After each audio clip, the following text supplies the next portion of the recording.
சரி மாணவர்களே, இன்றைய பாடங்களில் எது கேள்வி இருந்தா நீங்க பயப்படாம ஆசிரியரிடம் கேட்கலாம். ஓகே, இத பத்தி எந்த ஒரு கேள்வியா இருந்தாலும் கேட்கலாம். எதாச்சும் கேள்விகள்? ஆசிரியர், எனக்கு ஒரு கேள்வி. அதான் சொல்றது, ஆசிரியர் பாடங்கள் நடத்தும்போது கண்பழகில் இருக்க வேண்டும் கவனம். அங்கீங்க பாடம் பார்த்தா இப்படிதான் 1008 கேள்வி கேட்பீங்க.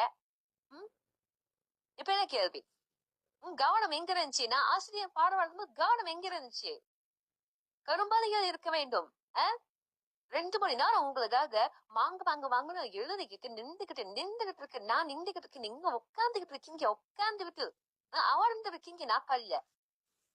கேள்வி கேட்க வரீங்க இப்ப. அது பத்திக்கான படியப்பதான் புரியும். என்ன கேள்வி? இப்ப கேளு. நீங்க ஏன் இவ்வளவு அழகா இருக்கீங்க ஆசிரியர்? Oh my god, unexpected.